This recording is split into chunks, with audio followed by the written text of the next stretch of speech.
kok lebih banyak mengkampanyekan bagaimana ketika situasi darurat jangan sampai mengambil hutang dari jangan sampai membayar pinjaman dari hutang, karena dia akan terus terjebak dengan lingkaran setan yang tidak akan pernah selesai habisnya.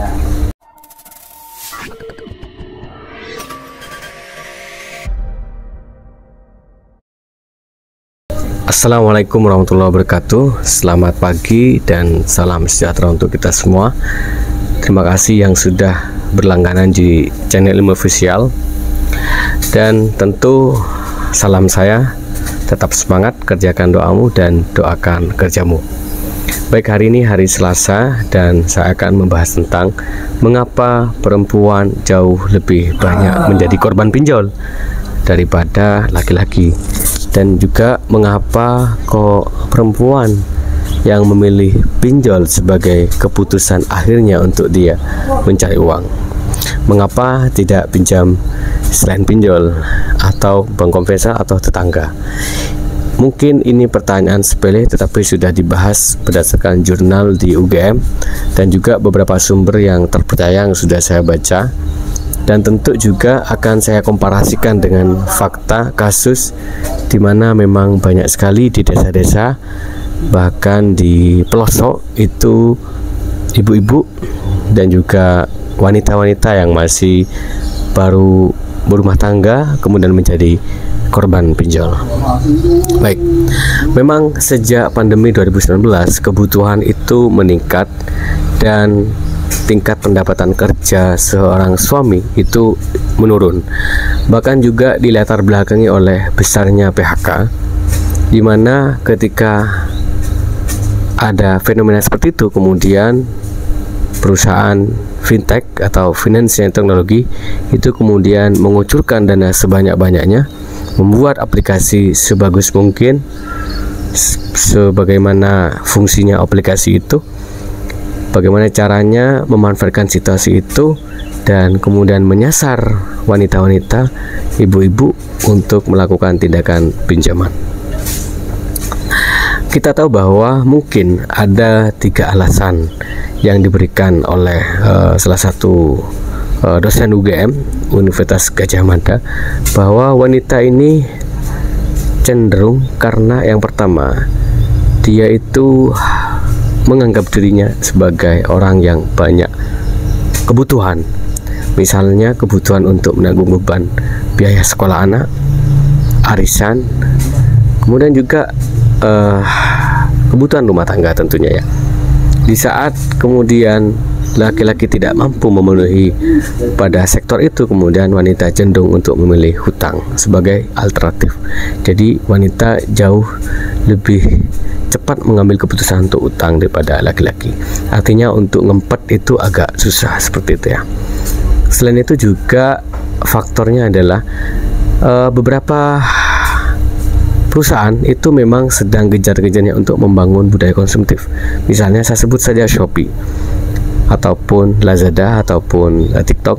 Mereka mengkampanyekan dengan model misalnya 9.9, 10.10, 11.11, di mana pada proses itu seolah-olah dikampanyekan bahwa belanja di hari itu biasanya harganya 5.000 jadi 2.000. Maka cenderung wanita, ibu-ibu akan mengambil keputusan untuk membeli karena menganggap itu akan menjadi aman dan sudah dapat murah. Padahal misalnya nih, sabun di kamar mandinya masih ada, sabun cuci masih ada, tetapi mereka mengapa harus beli padahal masih ada? Ya karena doktrin dari perusahaan bagaimana membangun budaya konsumtif itu sendiri. Di saat membangun budaya konsumtif itu sendiri, kemudian perusahaan mengembangkan namanya pay later, bayar kemudian. Tidak punya uang nggak apa-apa, malah ada diskon, gunakan SP pay later, gunakan ini pay later, ini pay later, ini pay later, sehingga terjadilah yang namanya hutang pinjol. Selain itu juga adalah faktor di mana memang kebutuhan ekonomi mendesak. Pemerintah yang harusnya bertanggung jawab untuk sektor kesejahteraan masyarakat, justru pemerintah juga banyak hutangnya. Justru pemerintah malah memberikan ruang kepada perusahaan-perusahaan Cina, investor-investor Cina untuk mengizinkan perusahaan-perusahaan untuk mudah memberikan akses pinjaman yang pinjamannya itu dengan bunga yang cukup besar ya. KUR tidak mampu mengatasi soal ini. Padahal harusnya KUR mampu menjawab tantangan ini dengan bunga yang rendah. Saya kira ini ada menjadi problem pemerintah kalau misalnya menonton video ini, sehingga tugas dia sebagai abdi negara, di mana negara menjamin kesejahteraan rakyat, keamanannya, kemudian dari sektor hukum juga harusnya lebih dimaksimalkan. Karena korban pinjol ini bukan sesuatu yang sepele ya. Jadi wanita atau ibu-ibu, kenapa saya kok lebih banyak mengkampanyekan bagaimana ketika situasi darurat jangan sampai mengambil hutang dari jangan sampai membayar pinjaman dari hutang, karena dia akan terus terjebak dengan lingkaran setan yang tidak akan pernah selesai habisnya kalau tidak segera digalbai. Jadi saya kira galbai adalah situasi di mana menjadi solusi sebetulnya untuk memutus mata rantai jeratan setan ini.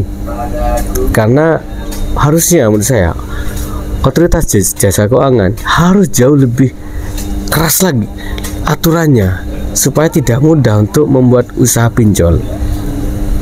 Bayangkan ya, pinjol ini kan rentenir seperti bank mingguan, yang itu hanya online saja bedanya. Ngasih uang 1 juta,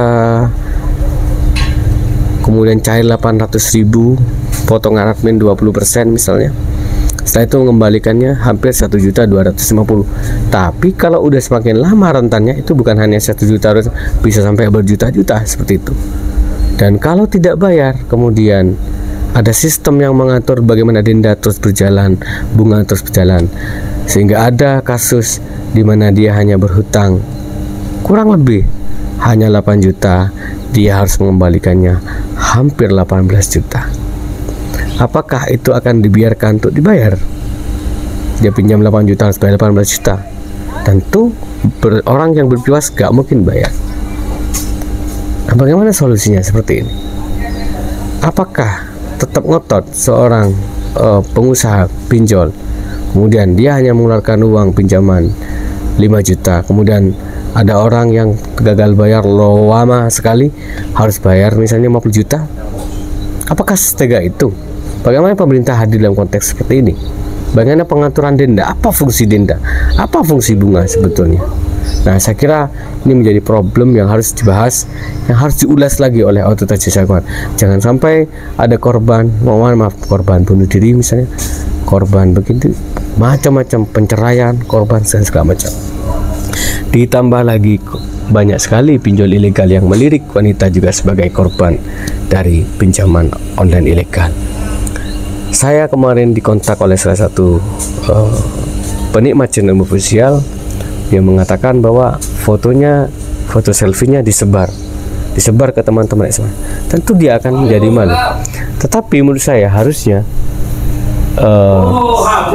dalam konteks ketika terjadi masalah situasi seperti ini, kita perlu mengkampanyekan bahwa galbai adalah solusi yang tepat, tidak untuk sengaja untuk tidak berhutang. Tentu kita berhutang ada kewajiban, tapi tentu hanya untuk memberikan satu pelajaran bahwa mending galbai, bayar pokoknya aja, udah biar tidak ada keuntungan dalam proses solusi pinjamnya. Kenapa? Karena pinjol nggak ada modalnya ya. Mana karyawannya nggak ada, kerjanya online aja. Tiap kali developer kerjanya cuma ngancam-ngancam seperti itu. Mudah-mudahan ibu-ibu, wanita-wanita hari ini yang nonton video ini, alhamdulillah kalian jangan sampai kalian menyerah. Kalau dalam situasi kalian memang udah nggak punya apa-apa, jangan maksa untuk berhutang. Ada solusinya, pasti ada. Semoga video ini bermanfaat. Kalau bermanfaat, bantu sebar supaya yang lain juga paham tentang bagaimana mengatur keuangan ketika terjadi jeratan gali lubang tutup lubang seperti itu. Terima kasih. Assalamualaikum warahmatullahi wabarakatuh.